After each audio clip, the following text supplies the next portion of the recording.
In England, the National Audit Office says 700,000 children are being taught in classrooms in need of major repairs. It's understood the government's drawing up contingency plans to take Thames Water into temporary public ownership. There are concerns the UK's largest water company can no longer service its £14 billion of debt. Ministers have so far refused to comment on the reports. Charles Watson from the campaign group River Action has told Nick the situation is a result of privatisation. At the end of this year, another bond, another debt instrument that somebody else put in place of 1.4 billion has to be redeemed and paid back by the company. And if it does not pay that back, the business effectively is insolvent. A formal complaint has been filed against Daniel Korski, a Conservative hopeful for the London mayoral race. The former Downing Street advisor has denied allegations he groped a TV producer a decade ago. And England's men will be looking to level the Ashes series when they face Australia at Lords this morning. Pace bowler Josh Tongue has been selected to replace off-spinner Moeen Ali for the second test after last week's loss at Edgbaston.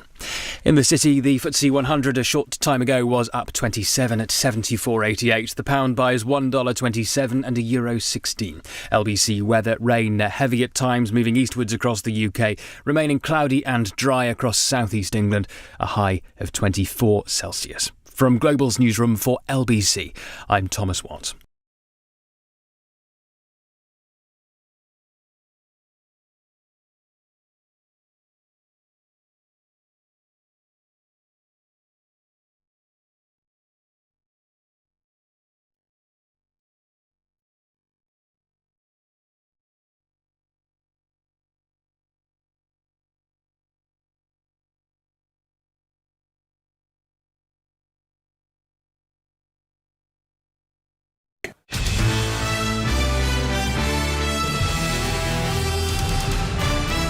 This is LBC from Global, leading Britain's conversation with Nick Ferrari at breakfast. Call the Cabinet. Ask your question now. Call 0345 6060 973. This is LBC. Morning to you. 2 minutes after 9, Wednesday, June the 28th. Yes, exclusively here on LBC. Call the Cabinet. Your opportunities to put your questions to senior members of the government. Delighted to welcome on board today Mel Stride, who is Work and Pensions Secretary, who's in the studio with me. But actually, thank you for coming along, Secretary of State. Good to see you, sir. We're not actually going to start with a question. We're going to, in a way, start with an announcement, because you are able to tell us today, as part of the famous 5 pledges, how those perhaps on lower incomes are going to get a cash boost. Secretary of State. Absolutely. So the announcement today, Nick, is that from today we are increasing the support that we're providing to those on universal credit who are receiving childcare. The support payments that we're going to be making to them will be increased up to a maximum of 47%.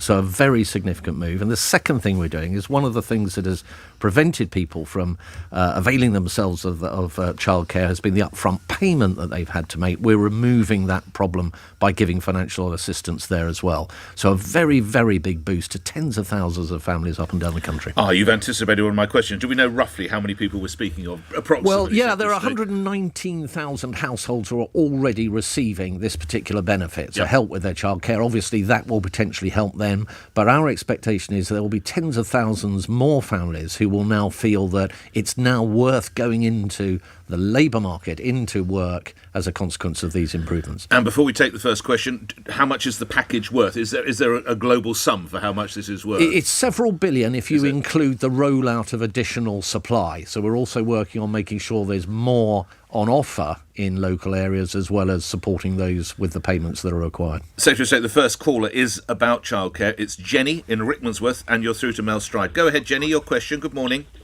Good morning, and good morning, Mr. Stride. Good morning, Jenny. Yeah, I've taken quite a lot of interest in this because I have very proudly become, 18 months ago, a great-grandmother. Oh, congratulations. Well done. Thank you very much.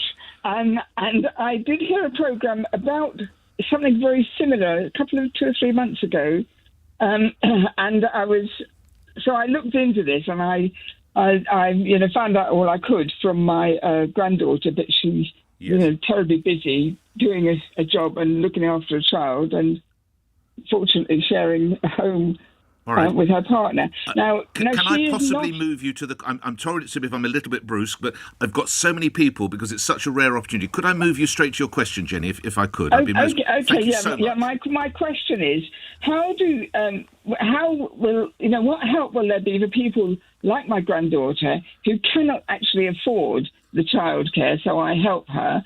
But everybody hasn't got a grandma who can help out. Okay. And she isn't on universal credit. So will those people be included or get some more help than they get? Can I get, just before I hand it over, can I get a rough idea of the sort of income that your granddaughter's making? Just broadly speaking, do you have an idea of a monthly income so Mr. Stride can assess it better?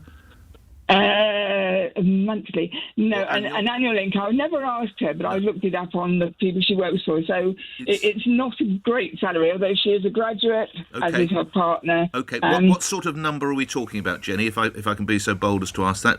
I mean, is it 20, 50? In the 20s. In the 20s. OK. Jenny, thank you. Mr. Stride. OK, Nick, thank you. And Jenny, thank you so much for your question, and many congratulations on becoming a great-grandmother. Great news. Now, as you've mentioned, your granddaughter is not on universal credit, so wouldn't, therefore, the announcement we'll make today wouldn't apply to her. However, there is a free childcare offer for those who are in work. It's administered not by my department, but the Department for Education, and that is 30 hours per week for those who are in work at that time, and that offer is going to be expanded through time. It's currently for those with 3 to 4 year olds, but it will through time go right from 9 months old up to when children start primary school. So there are other offers out there over and above the one that's available within universal credit. Jenny, my congratulations to you as well. Thank you for getting us started. Lauren is in Wellingborough. You're through to the Secretary of State. Go ahead, Lauren. Hello. So my question for the Secretary of State today is, as I'm sure you know, being a single parent on universal credit means that you will lose any bonuses that you get from your work, whether it be through a cost of living payment or a bonus that you've achieved. You then lose it through your means-tested benefits. Just as Liz Truss lifted the cap on bankers' bonuses in London to attract bankers into London, are you able to lift the cap for people on universal credit so that they can keep, say, £1,000 of their bonus every year to attract people into work and incentivise people to work? OK, Lawrence, so the way that universal credit works is that income, whether it's a bonus or earnings, is tapered, the benefits are tapered away through time at the rate of 55 pence in the pound. So the way the system works is that wherever your income is coming from, whether it's a bonus or earnings, etc., you are always better off receiving it and earning it than not earning it. So it's not the case that you've got a cliff edge where all of this money that you're referring to just disappears. It's tapered away through time. And that's the real strength of universal credit. It always means that work pays. Lauren, thank you for that. Mr. Stride, while we're talking about things that pay, can I make you aware of a campaign launched today by Money Mail as part of the Daily Mail? And they point out that while the base rate, and I remind my listeners, you were Financial Secretary of the Treasury, you were Chair of the Treasury Select Committee. The Money Mail points out that at a base rate of 5%, the banks are paying people, Barclays 0.85, Santander 0.85, and on it goes, HSBC 1.35%. And the paper says they are robbing savers blind. That's true when you look at the figures, isn't it?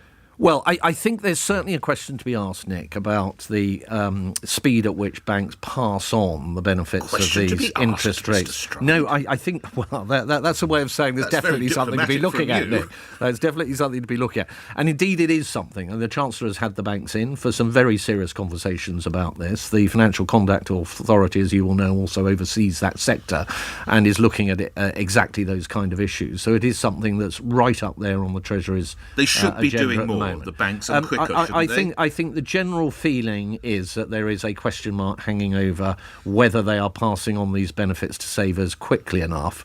And what I'm reassuring your listeners of is that we are absolutely looking at that. But the one thing I would say is, of course, you can shop around, and it is not a lot of shopping to be done. Well, there are a lot of. Well, to be fair, Nick, there are a lot of banks out there, and there are a lot of opportunities to invest your money. You should always take advice when you do these kind of things. But people should shop around, and the market should start to move rates in that way as well. But it is something that we're looking with the Chancellor and the Financial Conduct Authority very closely at. A question mark, as you say. Stuart's in Southampton. Your question to Mel Stride. Go ahead, Stuart. Yeah, hi, Mel. Morning. As somebody who's actually somebody who's actually worked from home many moons ago, and also somebody who employs about 25 people, of which some actually do work from home, I can obviously see the advantages and disadvantages of both, you know. But the key thing for me is when I work from home, I did actually suffer from a mental perspective because I didn't have that social side of the business which people get. You know, Zoom meetings aren't the same as having a face-to-face, etc. So I suppose my question is, I see the benefit in people coming into work, but how can you incentivize people to come back into work is really my question. Well, I think the main thing is certainly within, say, the civil service, for example, it would be down to ministers to address those issues within their own department. But once you're into the private sector, these are clearly issues between the employer and the employee to get that balance right. But I think the point that you make, Stuart, is absolutely right about the value of being in work and part of the community that is work, you know, whether it's having those catch-up conversations at the water cooler or it's having those essential sort of interactive meetings that really work best when you're face-to-face people, which drive productivity and success in those companies. But I think ultimately it's down to those that run companies to take those decisions in conjunction with their workforces. Stuart, good luck with that. This was an area you addressed yesterday, Mr. Stride. Indeed, there was a story saying that there will be an expansion of schemes offering life coaches. What is a life coach? How does he function? So I think the reference there would be to universal support. So this is getting people that have got health conditions back into work. And what we recognise is those people need extra support. They need the kind of one-to-one support to work out their training. Is this physical or mental health or both? It could be both, absolutely both. See. And in fact, there's been, as you probably know, a rise in mental health conditions, particularly amongst younger people, actually, phobias and anxieties and so on.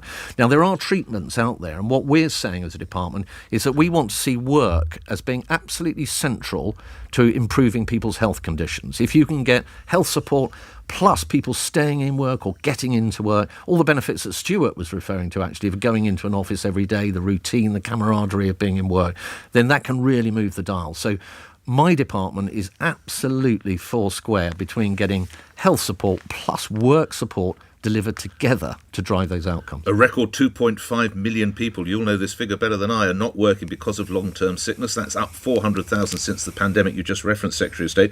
And there's also social media-driven anxiety and the strain of working from home at uncomfortable desks and sitting in uncomfortable chairs.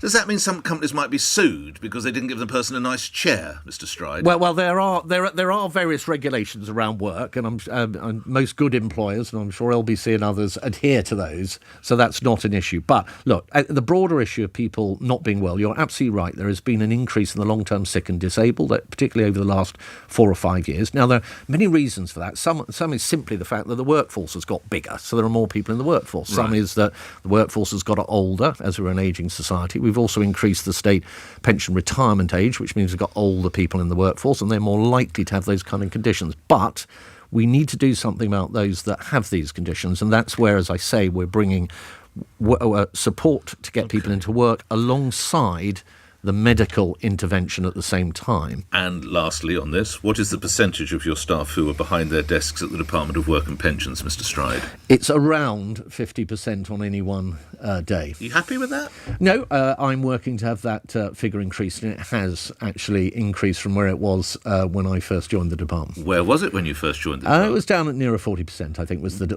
goal? target. I don't know that I have an over the organisation goal, because we've got 90,000 people, and some people have to be in work, of course, every single day. Work coaches are there to have face-to-face meetings in job centres with clients. There are other areas where working from home works much more effectively, but I do want to see that number go up, and that's something that I know fellow ministers are also working on. Ashley's in Beaconsfield with the next question to Mel Stride. Go ahead, Ashley. Good morning, sir. Morning, Nick. Morning, Mr. Stride. My question is to yourself is, I'm struggling with my mortgage. How exactly do you expect me to hold my nerve? This is, of course, reference. I imagine you're saying to Rishi Sunak, who appeared on the weekend, saying that we need to hold our nerve, or people should hold their nerve. Mel Stride. Okay. So the problem here, Ashley, and I totally understand that for you, and I don't know your particular circumstances, but for many, many thousands of people across the country, increasing mortgage rates is of incredible concern. But the most important thing that we can do now is to get down inflation, and we're committed to halving that by the end of this year.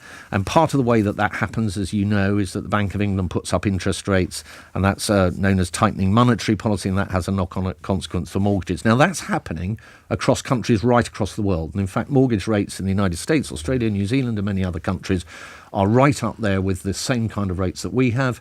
The Eurozone has the highest interest rates it's had in the last couple of decades. But all of this points towards really getting inflation down, because if we can squeeze inflation down, we'll start to see those rates softening. Not going down, Mr. Stride. And I was coming on to this, Okay. Nick, but that doesn't mean we don't do something right now. So the Chancellor has had the major mortgage lenders he has come to an arrangement called the Charter with those mortgage lenders, in which they will provide a number of new facilities for those in Ashley's situation. So that is the right, for example, to switch from a repayment mortgage to one that is interest only, perhaps to extend the term of a mortgage to lower the payments, and to do so in a way that doesn't damage your credit rating. And there are various other easements that are there as well. So I think the message really, Nick, to anyone who's at home worrying about their situation, their ability to repay the mortgage, is to speak to their lender and to talk about and explore exactly those kind of issues. Which is a bit more proactive than just holding your nerve, isn't it, Secretary of State?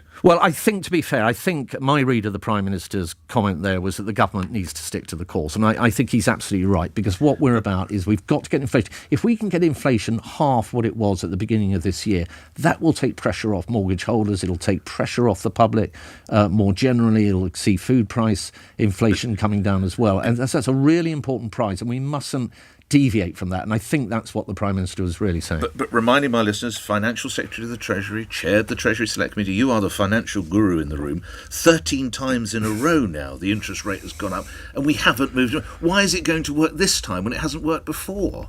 Well, it is working in as much as headline inflation is coming down. It's stickier and it's more persistent than many had expected, but it is nonetheless coming down. I am confident, and if you look at most of the forecasts from the IMF and the Bank of England and the OBR and others, that come the end of this year, we will see inflation substantially reduced. You know what my next question is going to be. What's substantial? Well, we are committed to halving the level of inflation. And we'll be there by year end? My belief is that we will. Now, Mel? I know you call me Mystic Mel, which I take as a great compliment, Indeed. Nick, actually. It means Indeed. I'm far-sighted. I worked with Meg. She was a great journalist. She was a great journalist. Okay. Nothing's certain in life, certainly not in economics. But I think we can be fairly confident that we're going to be down at that sort of level by the end of the year, which will make a huge difference, including to those who are holding mortgages. All right. Lastly, on the subject of confidence, how much do you have in Andrew Bailey? Your colleague Jeremy Hunt said yesterday the Bank of England governor himself has been very open about the fact their inflation forecasting has not been accurate. They're conducting an independent review to see how they can do it better. Can do better is certainly words we could ascribe to Andrew Bailey and the Bank of England, are they not, Mr. Stride? Well, I have great sympathy with Andrew Bailey, and the reason is that when I was chair of the Treasury Select Committee for just over 3 years, in fact, Nick, I used to have him before my committee a lot, and I met him on a number of occasions and discussed inflation in great detail with him. The biggest challenge that the bank has had is uncertainty. They couldn't have foreseen the pandemic coming along. There were lots of uncertainties. Could have moved a bit quicker when it did. Well, I think history might judge, and perhaps it's not for me on your radio show to speculate on this, but history might judge that they could have moved a bit earlier. But let's see. I think the jury is a little bit out of that. But I think great uncertainty, the war that came along, the knock-on consequences for energy prices and so on, I think have been difficult. This point about the forecasting, though, is interesting. And it does seem to me that the bank itself is recognising that they do have something perhaps to answer for there, and that's why they're looking at it more closely. Shall we go to Devon? Viv is in Morton Hampstead. Now, I don't know if that's central Devon, but I'm sure it is. Okay, and I make that point because, of course, that's the constituency that Mr. Stride is proud to represent. Very Viv, much. you're through to your local MP. Go ahead, Viv. Good morning. Viv, good morning. Thanks very much. Good morning. My husband and I are in our 60s. He was made redundant a year ago now. And since then, we've both been looking for work. But as you know, it's difficult in this area. There's not really a lot of work around. I have IT skills, quite good IT skills, but I'm having a lot of trouble finding any work that's near enough to get to, really. What is your direct question? Our savings in the meantime. Can I move you, Viv, to your direct question of Mr. Stride, if I might, Viv, please? Well, what help there is available for older people who live in rural areas like we do to find work. And a word on your husband. Might I ask, you say he's been... What's his skill set, Viv? What did he do? IT as well. You're both IT. OK. Mr. Stride. OK, well, Viv, good morning, and I'm so pleased to be speaking to one of my constituents. Look, the important thing is, the first point is that you and your husband have considerable skills, and you also have considerable experience of both life and of the workplace, and that is hugely valuable. So there are employers out there who will really value those particular things and will want to seriously look at employing you. The support that DWP gives will be through your local job centre. So I'm assuming that's probably Newton Abbot, given where you are. Within our job centres, we have what we call 50-plus champions. So these are people who specifically look at people like yourself and your husband to see what kind of skills upgrading you might need, what opportunities they are to get you into work. There are short little training courses that we're calling returnerships, where we take into account the skills and the experience that you already have. We brush those up to make sure that you're a good fit for the employers that are there locally. And the final thing I would point you to is on the internet, and that is to Google midlife MOT, and that is a whole suite of different tools looking at your current financial situation, issues around health that they may or may not be in your case, but also skills and job opportunities. So there are things there. But the final thing I would say, Viv, is I'm so pleased I am your Member of Parliament, which means that I will be very happy if you get in touch with my parliamentary office to look at your particular case and see whatever we can do also to assist you. Viv, you're on the line. If you speak to my colleague now, we'll pass it on to one of the Secretary of State's team, and I'm sure he will act on it. Just on this subject, just expanding a little bit, having ruled out increasing the state pension age before the next general election, can you assure my listeners that they won't have to work until they're 70? Well, the decision that I took a little while ago was around when the state pension age, retirement age, should rise to 68. So not 70, just 68. And I took the decision because of the uncertainty in the data at the moment. We could afford to wait until after the next general election and still give people 10 years or more notice of that change. So currently, when I was reviewing things, I wasn't looking at the rise to 70. But let me make a more general point, which is we are all living much longer. Yes. We are demographically an older and ageing society, supported by a narrower cohort of younger workers, and we have great pressure on the public finances. And if you add all those things together, it does push in the direction of working longer and later in life. So I leave you with that thought, but there's no immediate prospect. I can reassure your listeners, it's not going to happen tomorrow, it's not going to happen for some years, but at some point I think the direction is moving upwards in terms of retirement age. Hassan's in Westminster. Your question, Hassan. Morning to you. Yeah, thank you. So we have massive labour shortages. Why don't we let the more than 130,000 asylum seekers work for a living like we do for the Ukrainian refugees? And that would mean that we don't have to spend £5 billion or something supporting them and locking them in barges or trying to deport them to Rwanda at £169,000 a pop. Well, that is, of course, the number of people who are waiting for their cases to be processed. Some interesting figures, all of which I think I heard correctly, £6 billion a day. Secretary of State. Well, Hassan, good morning. Look, I think at the heart of this does lie the illegal immigration issue and the numbers that are coming to our country and not going through the appropriate channels. And for various reasons, we need to reverse that, not least, actually, the danger to those people making those perilous journeys across the short Dover Straits, some people dying in the process. We've got to stop that flow.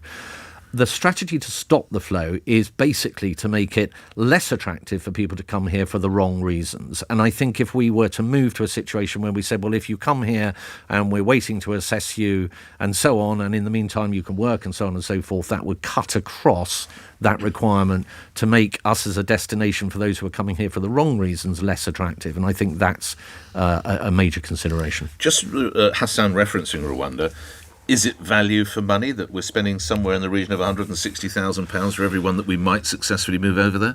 I think if, as I hope, and let's look at what happened with Albania, where we got an arrangement where we can send people back to Albania if they've come here for the wrong reasons. We've seen a drop in the number of Albanians coming of well over 90%, Nick.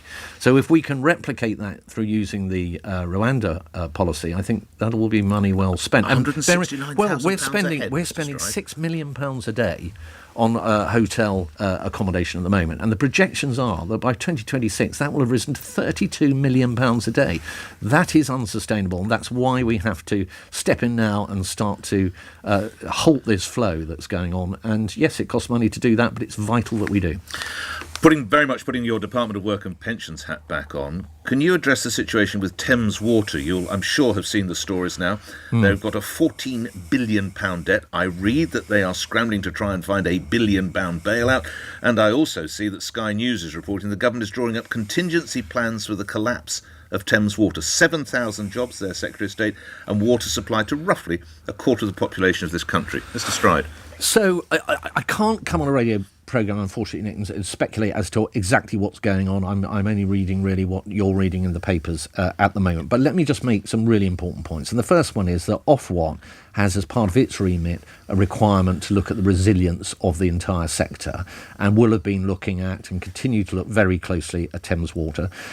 Government as well has contingency arrangements in place to cover any scenario which may play out. And what I'm supremely confident of is whatever the situation is at Thames Water, the water will continue to flow. So there's no question of that company going down in any form and causing that kind of problem. The government will bail it out? Well, I'm not going to speculate because we don't know exactly what the situation is, or at least I don't. And therefore I'm not going to say what may or may not happen, but just to reassure your listeners are involved in the water will conversations, continue to are flow. they? Well, there will be numerous conversations going on between Ofwat and government and that company and the company and Ofwat, I've no doubt. But as I say, I can't speculate on exactly what's going on at the moment, and it is speculation in the papers. But I can reassure your listeners that contingency plans will be well advanced and are there through time generally for that sector. Why has Thames Water failed? Well, as I say, I don't want to get drawn into sort of commenting on the financial position of any particular company. I mean, it does seem to have quite large debts. I'm reading about 14 billion or thereabouts. But as I say, I can't really comment on that. It wouldn't be right for me, actually, as a member of the Cabinet staff, commenting on that. OK, so privatisation failed here, though, didn't it? Well, we can have a long debate about that, whether things that counterfactual would have been better if we kept it in public service. I think the key, actually, is making sure that we have a resilient system that invests the right amount of money to make sure we have the sort of infrastructure to cover the kind of sewage issues that I know we're all concerned about, and also stands by consumers and doesn't charge too much for those services that we receive. Moving towards the last few minutes together, let's get another caller in. Joe in Milton Keynes. Joe, your question to the Secretary of State. Go ahead. Good morning, sir. Good morning. So I work in emergency services, and my question applies to colleagues within my specific job and those in the wider sphere of the public sector, having spoken to many day to day.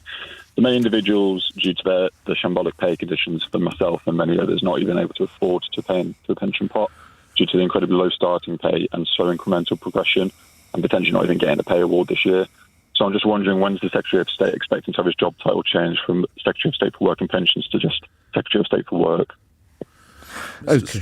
Well, Joe, good morning. And firstly, can I thank you for all that you do in a very vital part of the public service. Look, the important thing here is that the government and my department in particular recognise that there are people on low pay who need particular support. And that's why, for example, we've had a number of interventions aimed at providing financial support to those on low pay. So this year, £900 to those 8 million low-income households up and down the country. We've just sent out a £150 payment to 6 million disabled people.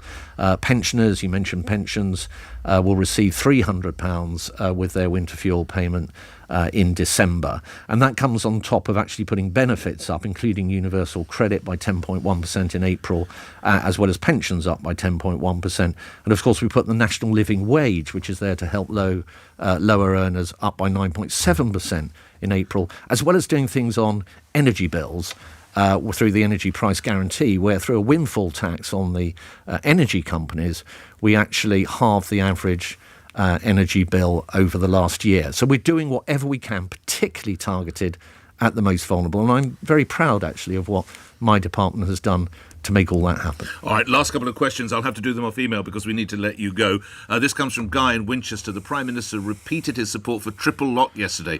Why are you so obsessed with this policy? Many who are actually in work need better pay or their mortgages, more help with their mortgages. The triple lock, why? I think we do have a particular duty, Nick, to pensioners. They are in a position where it is less easy for them to step back into the labour market, for example, if they need to go, and as we heard from Viv in Morton Hampstead. So I do think it's particularly important that we look after them. And will it be in the manifesto for the next general election? I'm confident that it will be, but it's not for me to write the manifesto on air. But I think it almost certainly will be. Yeah. And can I get a word from you on the latest industrial action we see looming in the health service? This is, as we know, the nurses.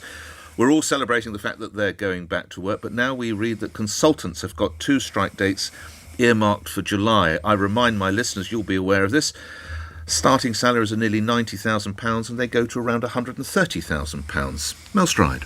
Yeah, so the BMA looking for 35% across the board, including the junior doctors, is just not raising people's mortgage rates. Inflation impoverishes us all, and one of the ways we can control it is to make sure that wage increases don't get to be too high. Now, you mentioned those figures for these consultants, 128,000 opportunities to earn considerably more than that, I think, through extra duties and so on. Sector, yeah. The Chancellor also made some changes to the pension arrangements, altering the tax treatment of pensions so that those with a £1 million plus pensions pot, which includes many consultants, are able to continue to work without any tax disadvantage. Those are big things that we've done. What we need now is we need the action to be called off so that we can get round the table and come to a sensible resolution. So deeply regrettable that we're seeing these continued strikes.